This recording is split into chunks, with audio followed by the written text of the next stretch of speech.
సాహితీ ప్రియులకు నమస్సుమాంజలి. కాశీ మజిలీ కథలకు స్వాగతం. కాకమ్మ గువ్వమ్మ కథలు పేరిట వారం వారం కొత్త కథలు వింటున్నాం కదా. ఇవాళ కూడా కొత్త కథానికతో మీ ముందుకు వచ్చానండి. ముందుగా నన్ను ఇంతగా అభిమానిస్తున్న మీ అందరికీ నా హృదయపూర్వక కృతజ్ఞతలు తెలుపుకుంటున్నాను.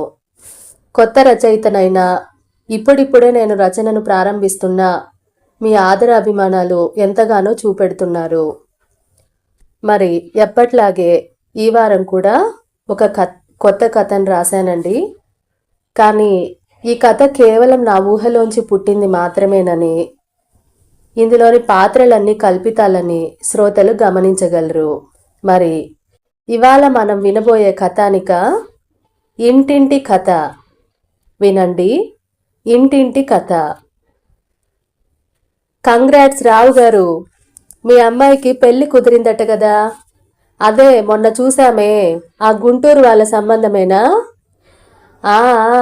అదే కార్తీక్, నీ పుణ్యమా అంటూ చాలా మంచి సంబంధం చూపించావయ్యా. నీ మేలు ఎప్పటికీ మరవలేను చెప్పాడతను. దాందే ముందులేండి, వాళ్ళ మధ్య గొడవలు వచ్చినప్పుడు నన్ను తిట్టుకోకపోతే చాలు అంటూ నవ్వేశాడు కార్తీక్. ఇవాళ మీటింగ్ ఉంది కదా, రాజేష్ ఇంకా వచ్చినట్టు లేదే. మీకేమైనా కనిపించాడా రావు గారు అడిగాడు కార్తీక్. లేదు, నేను కూడా ఇందాకే వచ్చాను. ఈ పాటికి వస్తూ ఉంటాడులే. అయినా మీ ఇద్దరు ఉండేది ఒకే కాలనీ కదా, ఇద్దరు ఒకేసారి వస్తారు కదా, నీకు తెలీదా? లేదు రావు గారు, ఇవాళ నాకు బజార్లో కాస్త పని ఉంటే అది చూసుకొని వస్తున్నాను. రాజేష్కి నిన్నే చెప్పానే, నాకు పనుంది ఈరోజు నా కోసం చూడకుండా వచ్చేయమని. అందులో ఇవాళ బ్యాంకుకి హాఫ్ డేనే కదా, మీటింగ్ అయిపోగానే సినిమా ప్రోగ్రాం కూడా వేసాంలేండి, మీరు కూడా వస్తారా అని అంటుంటే మొహం దిగాలుగా వేలాడేసుకుని ఆఫీస్లోకి అడుగు పెట్టాడు రాజేష్.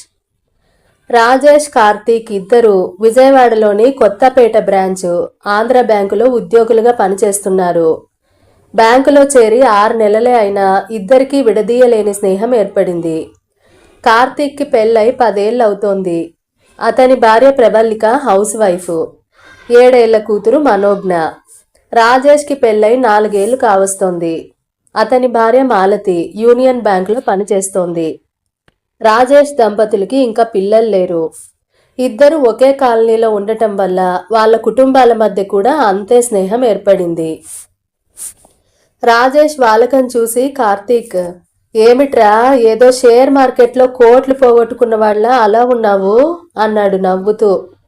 రాజేష్ విషాద వదనంతో తన కుర్చీ వైపు దారి తీశాడు, ఏమీ మాట్లాడకుండా. రావుగారు వారిస్తూ, కార్తీక్ ఏమిటయ్యా నీ జోకులు, పాపం అతనెందుకో చాలా బాధపడుతున్నాడు, వెళ్ళి కనుక్కొని కాస్త ధైర్యం చెప్పు అంటూ మేనేజర్ క్యాబిన్లోకి దారి తీశాడు. నిజమే, ఇన్నాళ్ల పరిచయంలో రాజేష్ ఎప్పుడూ ఇంత దిగాలుగా లేడు అనుకుంటూ రాజేష్ దగ్గరికి వెళ్ళాడు కార్తీక్. అతని భుజం మీద చేయి వేస్తూ, ఏంట్రా ఏమైంది అలా ఉన్నావు అని అడుగుతుండగా ప్యూన్ వచ్చి, సార్ మీటింగ్కి టైం అయింది, అందరినీ రమ్మంటున్నారు మేనేజర్ గారు అన్నాడు. కార్తీక్ తల పట్టుకుంటూ, ఈ కర్కోటక రావుకి బుద్ధే లేదు, ఈయనకేం తెలుసు సంసారాన్ని ఈదే వాళ్ళ బాధలు. ఆయన ఎంత కూటక బ్రహ్మచారి అయితే మాత్రం అందరూ అలాగే పని రాక్షసుల్లా ఉండాలంటే ఎలా? సాటి మగాడి బాధ ఏంటో తెలుసుకుందాం అనుకుంటుంటే పానకంలా పుడకలా దిగబడతాడు. దిక్కులేని పక్షి, అక్కుపక్షి, నిరక్షర కుక్షి అని తిట్టుకుంటూ, లేవరా ఆ పని రాక్షసుడితో మీటింగ్ అయిపోగానే డైరెక్ట్గా సినిమాకి వెళ్ళిపోదాం, ఇక్కడే ఉంటే ఆ కర్కోటకుడు మన ఆఫీస్లోనే కట్టేసుకుంటాడు అంటూ మీటింగ్ హాల్లోకి దారి తీశాడు. మేనేజర్ కుక్కుటేశ్వరరావు ఉద్యోగులందరితో ఆ నెలలో వసూలు చేయాల్సిన బకాయిల గురించి అర్ధగంట మీటింగ్ పెట్టాడు. మీటింగ్ అయిపోగానే మేనేజర్ కార్తీక్ను చూస్తూ, కార్తీక్, హౌస్ లోన్కి సంబంధించి లిస్ట్ ప్రిపేర్ చేయమన్నాను, చేసావా అని అడిగాడు. సార్ పొద్దున్నుంచి విపరీతమైన కడుపు నొప్పి, కానీ ఇవాళ ఇంపార్టెంట్ మీటింగ్ ఉందని వచ్చాను, అది సోమవారం సబ్మిట్ చేస్తాను, వస్తాం సార్ అంటూ రాజేష్ చేయి పట్టుకొని వెళ్ళబోతుంటే మేనేజర్ వారిస్తూ అతనెక్కడికి అన్నాడు. నేను ఇవాళ బైక్ తేలేదు సార్, రాజేష్ బైక్లోనే వచ్చాను అన్నాడు. ఆ మాత్రం దానికి అతనెందుకు, బస్సులో వెళ్ళొచ్చుగా అన్నాడు. కడుపు నొప్పి ఎక్కువై హఠాత్తుగా పడిపోతే ఎవరిది సార్ రెస్పాన్సిబిలిటీ? మా ఆవిడ సంగతి మీకు తెలీదు. అసలే అది చాలా గయ్యాలి. నాకేమైనా అయితే మీ మీద పోలీస్ కేసు పెడుతుంది అని అంటూ ఇంకో మాటకు అవకాశం లేకుండా చప్పున రాజేష్ని తీసుకుని బయటకు వెళ్ళిపోయాడు. రావుగారు నవ్వుతూ, కార్తీక్, మన కర్కోటక రావుని పోలీస్ కేసు పేరుతో భలే హడలెత్తించావయ్యా అన్నాడు. ఏం చేస్తాం సార్, తప్పలేదు. మనం నిజాయితీగా అడిగితే చచ్చినా 1 గంట కూడా పర్మిషన్ ఇవ్వడు. పైగా ఇవాళ హాఫ్ డే ఆఫీస్ అయినా కూడా పని చెప్తున్నాడు, పని రాక్షసుడు. అందుకే కాస్త భయపెట్టాను. వస్తాం సార్, సోమవారం కలుద్దాం అంటూ బైక్ స్టార్ట్ చేశాడు. సినిమాకి ఇంకా గంట టైం ఉంది, కానీ అంతవరకు ఎక్కడైనా కూర్చొని మాట్లాడుకుందాం పద అంటూ ఒక కేఫ్లోకి అడుగు పెట్టారు. కార్తీక్ 2 కాఫీలు ఆర్డర్ చేసి, ఇప్పుడు చెప్పురా నీ బాధ ఏంటో అన్నాడు. రాజేష్ విచారంగా చూస్తూ జేబులోంచి ఒక ఉత్తరం తీసి కార్తీక్ ఇచ్చాడు. ఆ ఉత్తరం చూసి, ఏంట్రా ఇదేదో పర్సనల్ లెటర్లా ఉంది, నాకెందుకు ఇచ్చావు అన్నాడు. నీకు తెలియని పర్సనల్ విషయాలు నా దగ్గర ఏముంటాయి కార్తీక్, చదువు అన్నాడు. కార్తీక్ సందేహిస్తూ ఉత్తరం చదవడం ప్రారంభించాడు. రాజేష్ గారికి, అదేంటి పరాయివాడిలా గారు అంటోంది అనుకుంటున్నారా? మీరు నాకిప్పుడు పరాయి వాళ్ళే. నేను ఈ క్షణం నుంచే మిమ్మల్ని పరాయివాడిలా భావిస్తున్నాను. కానీ మీరు మీ ఇంట్లో కాలు మోపినప్పటి నుంచే నన్ను పరాయిదాన్లా చూశారు. ఇన్నేళ్ళు మీరు మారుతారని ఎంతో ఓపిక పట్టి చూశాను. కానీ మీరెప్పటికీ మారరని అర్థమైపోయింది. అంత తప్పు నేనేం చేశాను అనుకుంటున్నారా? అసలు మీరెప్పుడైనా నన్ను సాటి మనిషిలా చూశారా? బాగా ఆలోచించి చెప్పండి. సంతలో గొడ్డును తీసుకొచ్చినట్టు పసుపుతాడనే పలుపుతాడు వేసి నా మెడకు బిగించి మీ ఇష్టానికి ప్రవర్తించారు. నాకు మనసు ఉంటుందని, సొంత అభిప్రాయాలు ఇష్టాలు ఉంటాయని ఏనాడైనా గుర్తించారా? పగలంతా ఉద్యోగం చేసి చచ్చి చెడి సిటీ బస్సు పట్టుకొని సాయంత్రం ఇంటికి చేరితే తిట్ల దండకం చదువుతూ స్వాగతం చెబుతుంది అత్తగారు. మీ చెల్లెలేమో ప్రతి దానికి విపరీత అర్థాలు తీసి మీకు చాడీలు చెబుతుంది. మీరేమో అసలేం జరిగిందో తెలుసుకోకుండానే ఏకపక్షంగా తప్పు నాదని నిర్ణయిస్తారు. వంట పని, ఇంటి పని, ఉద్యోగం అన్నీ చేయలేక చస్తున్నాను. అత్తగారు కాస్తైనా సహాయం చేయొచ్చు కదా. పోనీ ఆవిడకు చేత కాకపోతే మీ చెల్లెలికైనా చెప్పచ్చు కదా. సహాయం చేయకపోగా నేనెంత చేసినా సంతృప్తి చెందక ఇంకా అది చేయలేదు ఇది చేయలేదు అని దెప్పి పొడుపులు, మూతి విరుపులు. ఇవి చాలదన్నట్టు మా పుట్టింటి గురించి అవమానించి మాట్లాడుతుంది. పేరుకు ఉద్యోగం చేస్తున్నానన్న మాటే గాని సంపాదించిందంతా మీ చేతుల్లోనే పెడుతున్నాను. నా ఖర్చులకి కూడా మీరిచ్చినంతే తీసుకుంటున్నాను. ఏనాడైనా నేను ఇష్టపడి ఒక చీర కొంటే మీ ఆస్తి అంతా దోచేసినట్టు అత్తగారు ఇల్లు పీకి పందిరేస్తారు. మీరు నాకేనాడైనా సపోర్ట్ చేశారా? అభిమానంగా పలకరించారా? కనీసం నేను తిన్నానా లేదా అనైనా పట్టించుకున్నారా? పోనీ పని మనిషిని పెట్టుకుంటానంటే మీ అమ్మగారు ఎంత రాద్ధాంతం చేశారు. నేను తెచ్చిన కట్నం డబ్బుతో మీ చెల్లెలకి నగలు చేయించారు. మన 4 ఏళ్ల కాపురంలో ఏనాడైనా 1 గ్రాము బంగారం నా కోసం కొన్నారా? మీ దృష్టిలో నేను మనిషినే కాదు, మీకు మీ కుటుంబానికి ఇంటి చాకరీ చేస్తూ డబ్బులు సంపాదించే ఒక యంత్రాన్ని మాత్రమే. ఈ విషయం మా నాన్నకు చెబితే సర్దుకొని పొమ్మంటారు తప్పితే నా బాధ అర్థం చేసుకోరు. ఇంకా చాకరీ చేసే ఓపిక నాకు లేదు. అసలు పెళ్ళంటే చాకరీ చేయడం మాత్రమే అని తెలుసుంటే ఏనాడో ఇల్లు విడిచి పారిపోయేదాన్ని. ఏదో నా అదృష్టం బాగుండి మనకింకా పిల్లలు కాలేదు. ఇంకా ఈ నరకంలో ఉండలేను. నన్ను సాటి మనిషిగా గౌరవించి అభిమానించే వ్యక్తి నాకు దొరికాడు. నా కథ అంతా విని కూడా అతను నన్ను పెళ్లి చేసుకుంటానన్నాడు. అందుకే అతనితో వెళ్ళిపోతున్నాను. నేను చేసింది స్వార్థం అనిపిస్తే అనిపించని. మనిషి అంటేనే స్వార్థపరుడు. స్వార్థం లేనిది ఎవరికి? ఉన్నన్నాళ్ళు ప్రశాంతంగా గడపాలని ఉంది. అత్తగారి సాధింపులు, ఆడపడుచు పెత్తనాలు, మొగుడి చీత్కారాలు లేకుండా హాయిగా ఉండాలని ఉంది. అందుకే వెళ్ళిపోతున్నాను. 4 ఏళ్లుగా సంపాదించిందంతా మీ చేతుల్లోనే పోశాను.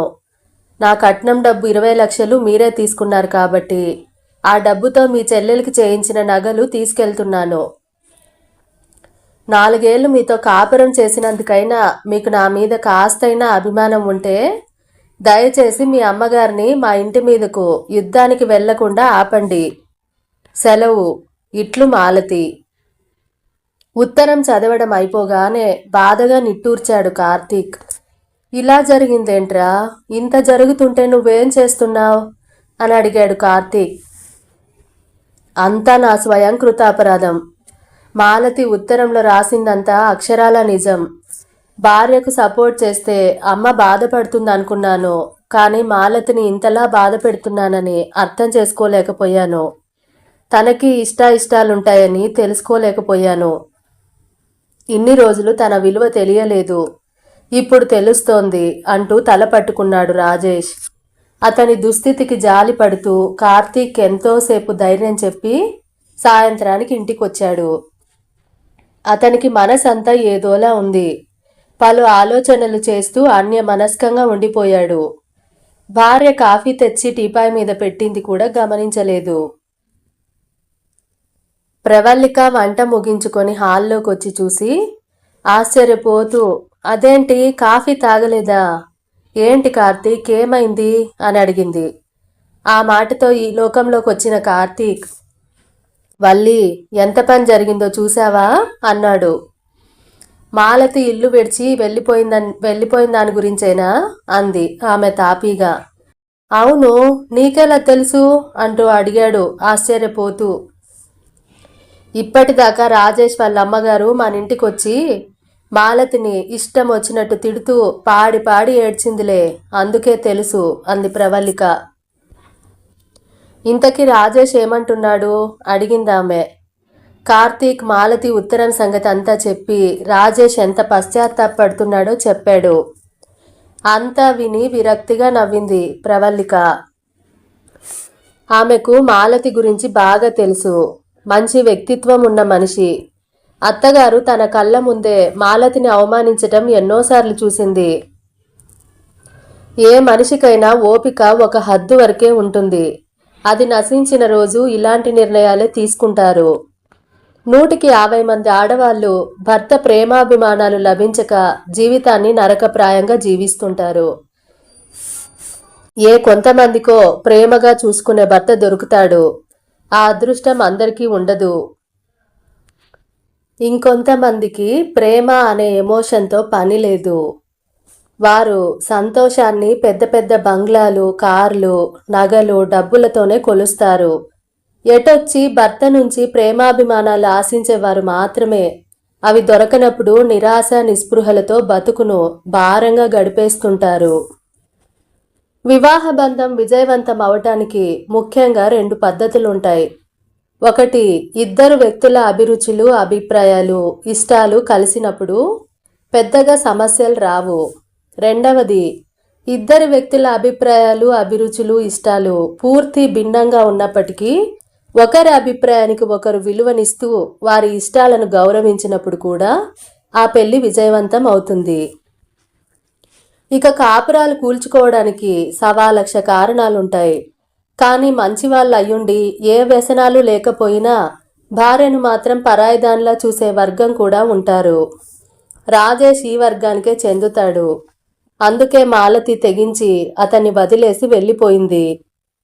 ప్రవల్లికకి తన పెళ్లినాటి సంగతి గుర్తుకొచ్చింది. తన ఇష్టాలతో సంబంధం లేకుండానే పెళ్లి జరిగిపోయింది.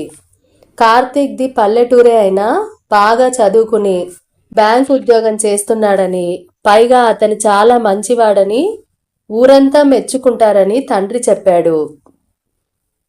ఇలాంటి వాళ్ళు అందరితో బాగానే ఉంటారు. కానీ భార్య దగ్గరకు వచ్చేసరికి వాళ్ళ మంచితనం మాయమవుతుంది. కార్తీక్ అలాంటి వాడే అని తెలుసుకోవడానికి ఎక్కువ సమయం పట్టలేదు ప్రవల్లికకి. అతను పూర్తి మెటీరియలిస్టిక్గా ఉంటాడు. మనిషి చాలా ప్రాక్టికల్. ప్రవల్లిక చాలా ఎమోషనల్ పర్సన్. భర్త నుంచి కేవలం అభిమానాన్ని, గౌరవాన్ని మాత్రమే ఆశించింది. కానీ అవి కేవలం ఎడారిలో కనిపించే ఎండమావుల్లాంటివని అర్థమయ్యింది. ఇద్దరికీ ఏ విషయంలోనూ ఏకాభిప్రాయం ఉండదు. అతని ప్రేమ కేవలం ఆమె శరీరం మీద మాత్రమే, కానీ ఆమె మనసుతో ఏం సంబంధం లేదు. అతని మాటకు ఎదురు చెప్తే ఇష్టం వచ్చినట్లు గట్టిగా అరిచేవాడు. ఇంట్లో ఉన్నప్పుడు పర్వాలేదు, కానీ రోడ్డు మీద 10 మంది ముందు కూడా సంస్కారాన్ని మరచి గట్టిగా అరిచేవాడు. ప్రవల్లిక అవమాన భారంతో కుమిలిపోయేది. ఎన్ని గొడవలు పడినా సరే రాత్రికి మాత్రం అతని పక్కన చేరాల్సిందే, లేదంటే దానికి కూడా గొడవే. ఆమెకు సంసారం అంటేనే వెగటు పుట్టింది. పల్లెటూరులో పెరిగినవాడు కావడం వల్ల పెళ్ళామంటే తన ఇంటికి జీతం తీసుకొని ఓ పని మనిషి మాత్రమే అని అతని అభిప్రాయం. ప్రవల్లిక టౌన్లో పెరిగింది గనక పెద్దగా పనులు చేత కావు. వంట వార్పు కూడా పెళ్ళైన తర్వాతే నేర్చుకుంది. ఫుడ్కి బెడ్కి తప్ప పెళ్ళామెందుకు అవసరం లేదని అనేవాడు అతను. ఈ మాట ఆమె మనసును 1000 ముక్కలు చేసింది. ఉద్యోగాలు చేస్తూ ఇల్లు నడిపేవారు, బయట సేద్యం పనులు చేస్తూ ఇల్లు నడిపేవారికి మాత్రమే అతను విలువిస్తాడు. ప్రవల్లిక కేవలం హౌస్ వైఫ్ మాత్రమే కాబట్టి అతనికి ఆమంటే చులకన. ఇంట్లో ఖాళీగా ఉంటుందని అతని అభిప్రాయం. కనీసం ఆమె కడుపుతో ఉన్నప్పుడు కూడా అర్థం చేసుకునేవాడు కాదు. ఏదో ఒకదానికి గొడవపడి అరిచేవాడు. ఆ సమయంలో కూడా శారీరక సుఖం కోసం వేధించేవాడు. పిల్లలు పుట్టాక మారతాడేమోనని ఎంతగానో ఆశించింది ప్రవల్లిక. లోకంలో నువ్వొక్కటే కన్నావా పిల్లల్ని అనేవాడు అతను. ఆమె ఎప్పుడైనా ఏ సినిమాకో షికారుకో వెళ్దామంటే అస్సలు వచ్చేవాడు కాదు.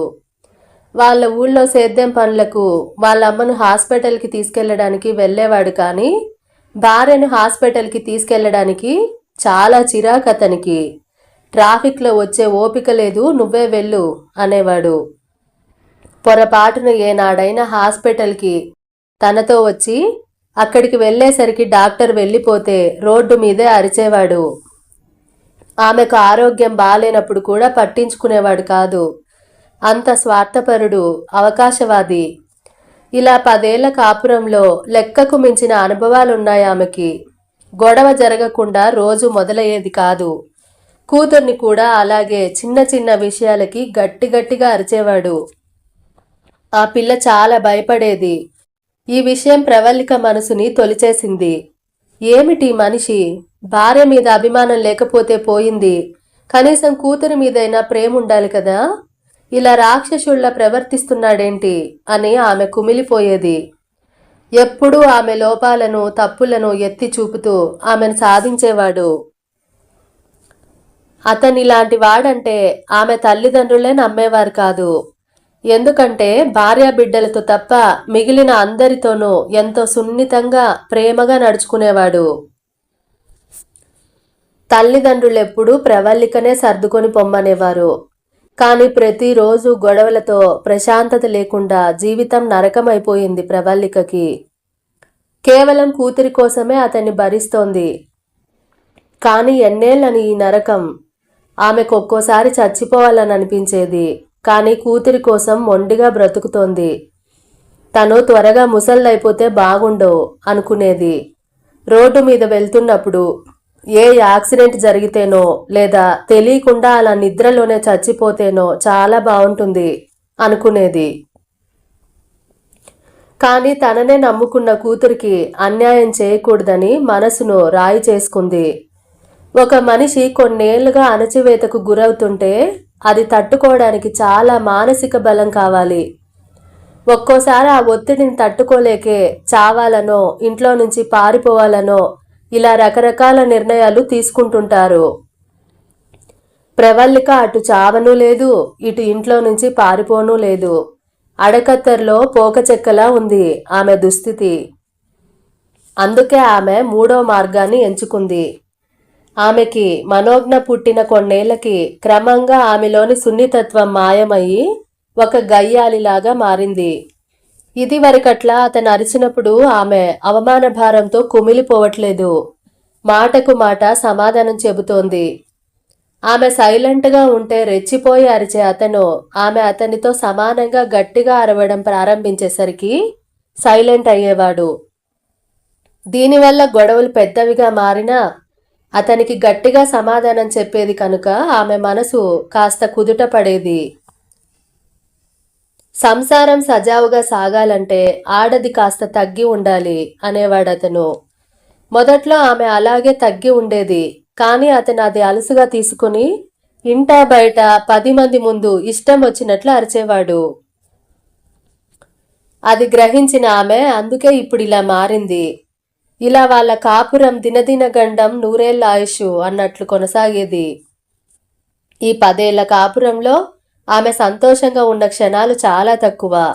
ఆమెకు జీవితంలో సంతోషాన్నిచ్చింది కూతురు మనోజ్ఞ మాత్రమే. కూతుర్ని పెంచడం కోసమే బ్రతుకుతోంది. త్వరగా కూతురు బాధ్యతను నెరవేర్చుకొని చచ్చిపోవాలని కోరుకునేది. ఆమెకి ఈ లోకంలో ప్రశాంతతని, సంతోషాన్ని ఇచ్చేది తన చావు మాత్రమే అనుకునేది. ఒక భార్య గయ్యాలుగా మారడం వెనుక ఆమె మనసును విరిచేసి ఆమెలోని సున్నితత్వాన్ని మాయం చేసిన భర్త తప్పకుండా ఉంటాడు. వాళ్ళిద్దరి మధ్య ఇన్ని భేదాభిప్రాయాలున్నా వాళ్ళిద్దరికీ ఉన్న ఒకే ఒక్క గుణం వాళ్ళ బంధాన్ని ఇంకా కాపాడుతోంది. అదే నిజాయితీ. ఇద్దరూ ఒకరితో ఒకరు చాలా నిజాయితీగా వ్యవహరిస్తారు. అన్ని విషయాలు ఎంతో పారదర్శకంగా చర్చించుకుంటారు. ఒకరి గురించి ఒకరికి కాలేజీ ప్రేమ కథలతో సహా అన్ని విషయాలు తెలుసు. వాళ్ళలో వాళ్ళు కొట్టుకున్నారే కానీ ఇంట్లో ప్రశాంతత లేదని, కోరుకున్న జీవిత భాగస్వామి దొరకలేదని ఎప్పుడూ పక్కదారులు పట్టలేదు. అందుకే వాళ్ళ బంధం ఇంకా పదిలంగా ఉంది.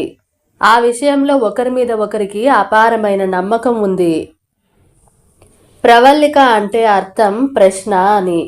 తనకి తండ్రి ఏం ఆలోచించి ఈ పేరు పెట్టాడో కానీ తన జీవితమే ఒక ప్రశ్నలా మిగిలిపోయింది అనుకుంటూ నిట్టూర్చింది.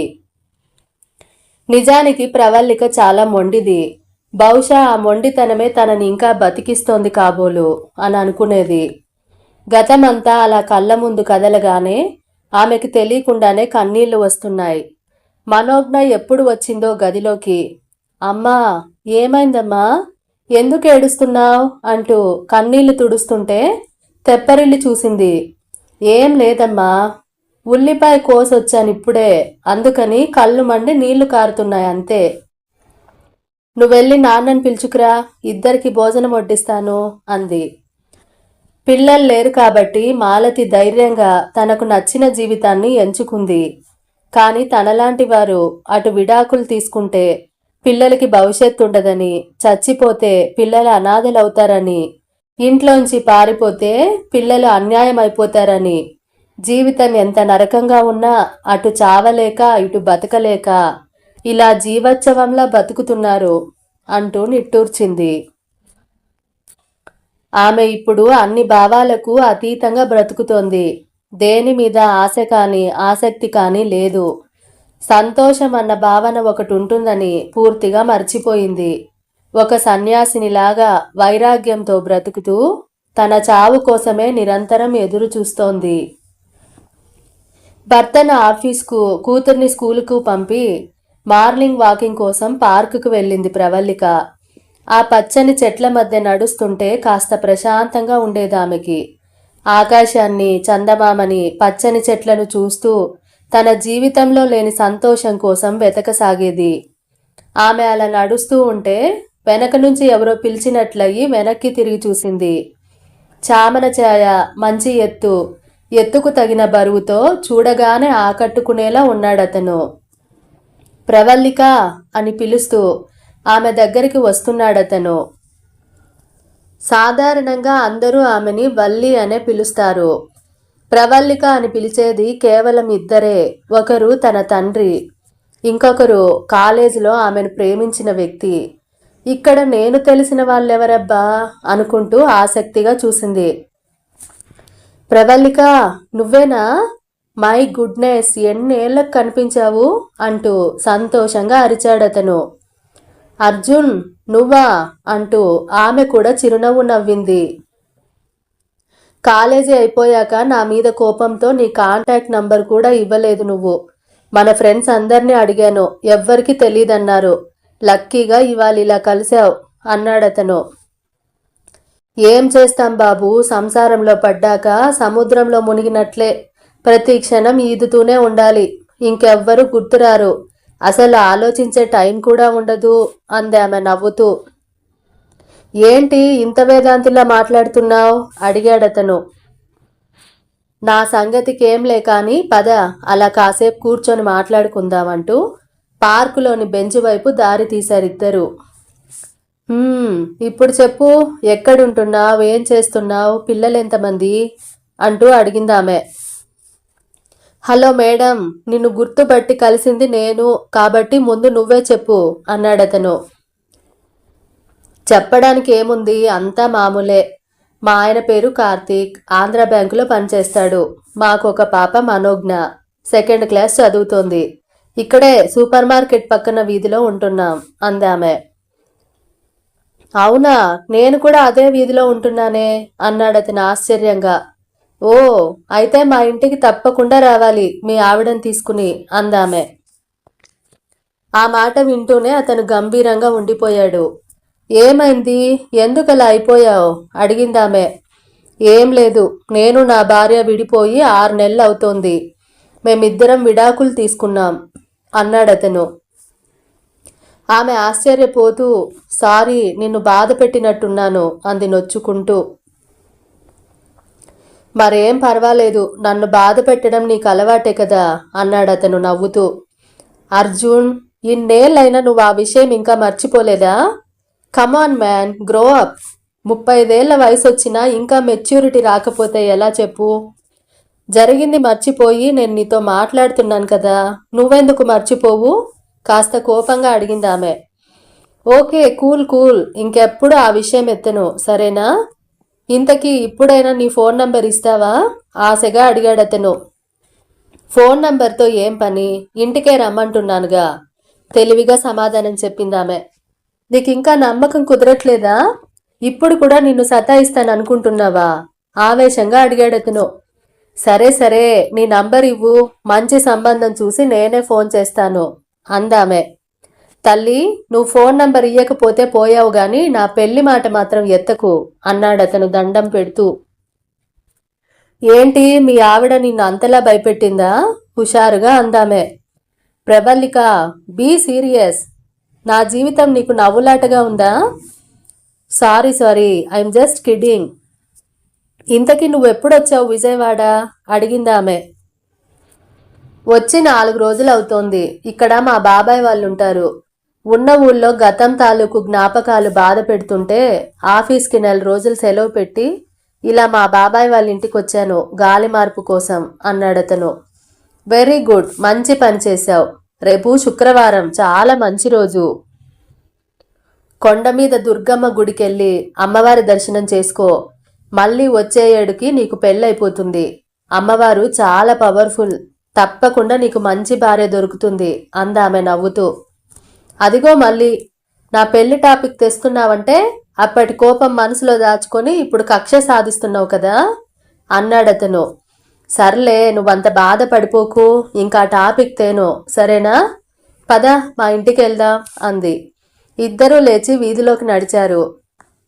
ముందు అర్జున్ వాళ్ళ ఇంటికి తీసుకెళ్లాడు. తర్వాత ప్రవల్లిక ఇంటికి వచ్చారు. ఇద్దరికి కాఫీ కలిపి తీసుకొచ్చిందామె. ఇద్దరు కాఫీ తాగుతూ కాసేపు కాలేజీ కబుర్లు చెప్పుకున్నారు. ఈ ఆదివారం ఖచ్చితంగా ప్రవల్లిక భర్త కూతురితో తన ఇంటికి వచ్చేటట్టు మాట తీసుకుని వెళ్ళిపోయాడతను. సాయంత్రం భర్త ఇంటికొచ్చాక మాటల సందర్భంలో అర్జున్ విషయం చెప్పింది ప్రవల్లిక. కార్తీక్ ఆశ్చర్యపోతూ, ఎవరు? నువ్వు యూనివర్సిటీలో ఉన్నప్పుడు నీ చుట్టూ ప్రదక్షిణలు చేశాడు, మీ నాన్నను ఒప్పించడానికి చాలా ప్రయత్నించాడన్నావే, అతనేనా అడిగాడతను గుర్తు చేసుకుంటూ. అవునంటూ తలూపిందామె. పాపం పెళ్ళైన సంవత్సరానికే కొడుకు జీవితం ఇలా అయ్యిందని వాళ్ళమ్మ మంచం పట్టిందట. ఏదైనా సంబంధం ఉంటే చూడమని వాళ్ళ బాబాయ్ పిన్ని మరీ చెప్పారు. ఏదైనా సంబంధం ఉంటే చూడమని వాళ్ళ బాబాయ్ పిన్ని మరీ చెప్పారు. ఈ ఆదివారం మనల్ని రమ్మన్నారు. ఒకసారి వెళ్దాం వాళ్ళింటికి అందామె. మామూలుగా అయితే ఆమెతో బయటికి వెళ్ళడానికి అంతగా ఆసక్తి చూపెడతను. కానీ తన భార్యని అంతగా ప్రేమించి ఆరాధించిన వ్యక్తి ఎలా ఉంటాడో చూడాలని కుతూహలం కలిగింది. అందుకని పెద్దగా విభేదించకుండా సరేనన్నాడు. ఆ ఆదివారం సాయంత్రం కార్తీక్ని మనోజ్ఞని తీసుకుని అర్జున్ వాళ్ళ ఇంటికెళ్ళింది ప్రవల్లిక. అర్జున్ వాళ్ళ బాబాయ్ పిన్ని ఎంతో ఆప్యాయంగా ఆహ్వానించారు. అర్జున్ని చూసి కార్తీక్ అసూయ చెందాడు. ఎందుకంటే అతను కార్తీక్ కంటే అందంగా ఉన్నాడు. అర్జున్ కార్తీక్ను చూస్తూ, నువ్వు చాలా లక్కీ బ్రదర్, మా ప్రవల్లికను కొట్టేశావు. అంత మంచి వ్యక్తిత్వం ఉన్న అమ్మాయి నాకే గనక దొరుకుంటే నెత్తిన పెట్టుకుని చూసుకునేవాడిని. నిన్ను చూస్తే నాకు అసూయగా ఉంది అని అన్నాడు. అతనంత బాహాటంగా తనకు దక్కాల్సిందేదో లాగేసుకున్నట్టు అంటుంటే కార్తీక్ కాస్త ఇబ్బందిగా ఫీల్ అయ్యాడు. ప్రవల్లిక కోపంగా చూసింది అర్జున్ని. సారీ, ఏదో సరదాగా అన్నాను అన్నాడతను. అర్జున్ వాళ్ళ పిన్ని కోప్పడుతూ, ఏమిట్రా ఆ మాటలు? ఆ అమ్మాయి ఎంత నీ ఫ్రెండ్ అయితే మాత్రం అలా అంటావా? ఆమె భర్త ఏమనుకుంటాడు అంటూ మందలించింది. పర్వాలేదులేండి అంటూ నవ్వేశాడు కార్తీక్. పెద్దవాళ్ళిద్దరూ కార్తీక్ ప్రవల్లికలతో మాట్లాడుతుంటే అర్జున్ మాత్రం మనోజ్ఞతో ఆడుకుంటున్నాడు. కాసేపట్లోనే ఆ పిల్లకు దగ్గరైపోయాడు అర్జున్.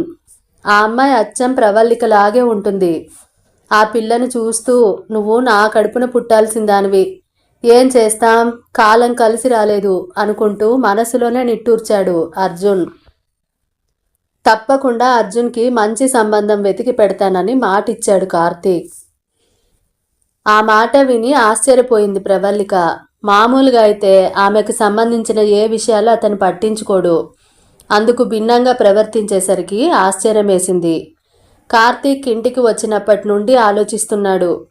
అర్జున్ అలా బాహాటంగా మాట్లాడటం, ప్రవల్లిక పట్ల ఎంతో ఆరాధనగా చూడటం చూసి అతను ఇప్పటికీ తన భార్యను ప్రేమిస్తున్నాడేమోనని చిన్న అనుమానం కలిగింది. ప్రవల్లిక మీద అతనికి ఏ అనుమానం లేదు. కానీ ఈ అర్జున్ గాడి పీడ ఎలా అయినా వదిలించుకోవాలనుకున్నాడు.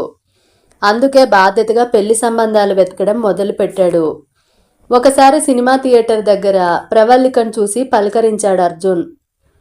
ఆమె ఒకటే ఉండటం చూసి కార్తీక్ గురించి అడిగాడతను. ప్రవల్లిక నవ్వుతూ, మా ఆయనకి సినిమాలంటే ఇష్టం ఉండదు, ఎప్పుడైనా చూడాలనుకుంటే నేను ఒక్కతే వస్తాను అంది ముక్తసరిగా. అదేంటి, ఎంత ఇష్టం లేకపోయినా ఇలా నిన్ను ఒక్కదాన్నే పంపాడా? నీకోసమైనా రాడా అని అడిగాడు సందేహంగా. ఆమె తల అడ్డంగా తిప్పుతూ, అయినా నాకేం భయం చెప్పు, నాకెవ్వరి తోడు అవసరం లేదు అందామె మొండిగా. నీ గురించి నాకు తెలుసు తల్లి, నువ్వు చెప్పాల్సిన అవసరం లేదు అన్నాడు. ఇలాగే ఇంకోసారి కూతుర్ని హాస్పిటల్లో చూపించడానికి, షాపింగ్ మాల్లో బట్టలు కొనటానికి, ఇలా అన్ని చోట్ల ఆమె ఒంటరిగానే కనిపించింది. అడిగితే అతను ఆఫీస్ వర్క్లో చాలా బిజీగా ఉన్నాడని చెప్పేది. ఆమె భర్త వాలకం అర్జున్కి ఏమాత్రం నచ్చలేదు. ఒకసారి వాళ్ళ ఇంటికని బయలుదేరాడు అర్జున్. తలుపు తెరిచే ఉంది. లోపల నుంచి గట్టిగా మాటలు వినిపిస్తున్నాయి. ఇద్దరు దేనికోసమో గట్టిగా వాదించుకుంటున్నారు. టక్కున ఆగిపోయాడు అర్జున్. చూస్తుండగానే గొడవ పెద్దదైంది. ప్రవల్లిక కాసేపటికి ఏడుస్తూ, అంతే నా బ్రతుకు, చావలేను బతకలేను, ఇలా జీవోత్సవంలా బతకాల్సిందే అనంది. ఆమె ఇంకా ఏడుస్తూనే ఉంది. అదంతా విన్న అర్జున్ మనసు మండిపోయింది. ఏమిటి తిని వరుస, పెళ్ళాన్ని ఇంత సాధిస్తున్నాడా అని అనుకుంటూ అక్కడి నుంచి వెళ్ళిపోయాడు. అర్జున్ బాగా ఆలోచించి ఒక నిర్ణయానికి వచ్చాడు. మరుసటి రోజు సాయంత్రం ప్రవల్లిక దగ్గరికి వెళ్ళాడు. ప్రవల్లిక ఏం జరగనట్టు చిరునవ్వుతో ఆహ్వానించింది. ఏంటి, మనోజ్ఞ కోసం వచ్చావా? బయట తన ఫ్రెండ్స్తో ఆడుకుంటోంది అనంది. అడపాదడపా మనోజ్ఞతో ఆడుకోవడానికి అతను వస్తూ ఉండటం అలవాటే ఆమెకి. అర్జున్ సీరియస్గా చూస్తూ లేదు నీకోసమే వచ్చాను అన్నాడు. ఏమిటన్నట్లు చూసిందామె. ప్రవల్లిక ఎంతో ప్రేమగా పిలిచాడతను. ఆమె తుల్లిపడి చూసింది. కాలేజీలో ఉన్నప్పుడు ఇలాగే ప్రేమగా పిలిచేవాడు.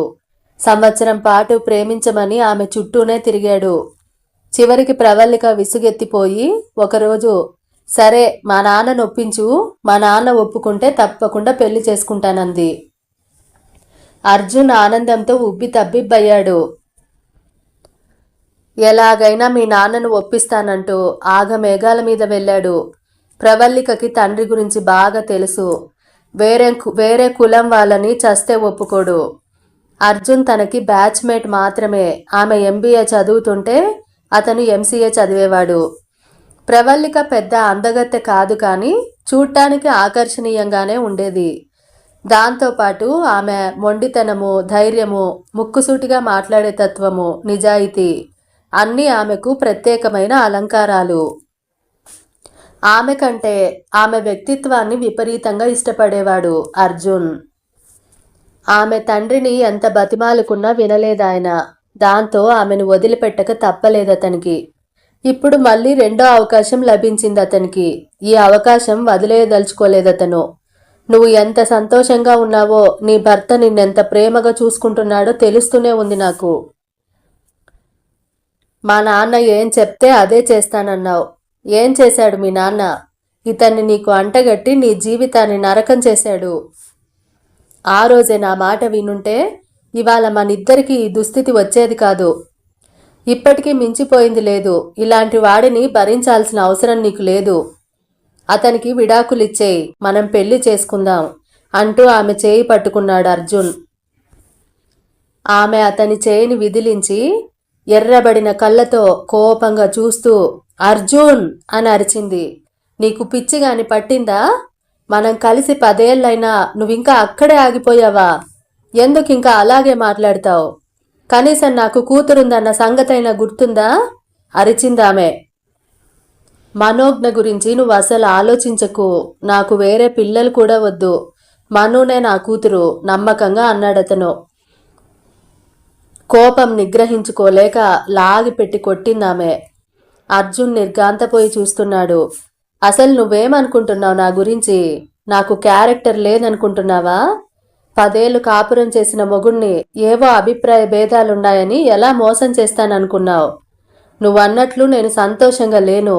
నా భర్తకు నా మీద ప్రేమ లేదు, నిజమే. కానీ నా పట్ల బాధ్యతగా వ్యవహరిస్తాడు. నాకే లోటు లేదు. నా భర్త నాతో ఎంత నిజాయితీగా ఉంటాడు. మా మధ్య ప్రేమ లేకపోవచ్చు, ఇద్దరికీ సరిపడకపోవచ్చు. మా పాపే మమ్మల్ని కలుపుతుంది. మాకు ఒకరంటే ఒకరికి ఎంతో నమ్మకం ఉంది. ఇప్పుడు నా స్వార్థం కోసం ఆ నమ్మకాన్ని వమ్ము చేయమంటావా? నా ప్రాణం పోయినా ఆ పని జరగదు. ఈ జన్మకు నాకు ఇంతే ప్రాప్తి అనుకుంటాను. కల్లో కూడా నా భర్త నమ్మకాన్ని వమ్ము చేయను. వెళ్ళు, ఇంకెప్పుడు నాకు కనిపించద్దు. Get lost, stay away from me, గట్టిగా అరిచిందామె. అర్జున్ బాధపడుతూ బయటకు వెళ్తుండగా బయట నిలబడి ఉన్న కార్తీక్ కనిపించాడు. కార్తీక్ను చూస్తూ కోపంగా, నీ అంత అదృష్టవంతుడు, నీ అంత మూర్ఖుడు ఎవ్వరూ ఉండరు. నిన్ను చూస్తుంటే చంపేయాలన్నంత కోపంగా ఉంది. కానీ మా ప్రవల్లిక మొగుడివి కాబట్టి బతికిపోయావు అనంటూ అక్కడి నుంచి వెళ్ళిపోయాడు అర్జున్. ఈ సంభాషణంతా మొదలు కాకముందే వచ్చాడతను. మీటింగ్ త్వరగా అయిపోవడంతో రోజు కంటే గంట ముందుగా ఇంటికొచ్చాడతను. ఇంట్లోంచి మాటలు బయటికి వినిపిస్తుండటంతో అక్కడే ఆగాడతను. ఆమె ఏం సమాధానం చెప్తుందో వినాలని ఊపిరి బిగబట్టి విన్నాడతను. ఆమె సమాధానం విన్నాక అతని కళ్ళలో నీళ్లు తిరిగాయి. ఆమె ప్లేస్లో ఇంకెవరైనా ఉంటే తప్పకుండా అతని ప్రపోజల్ని అంగీకరించేవాళ్ళు.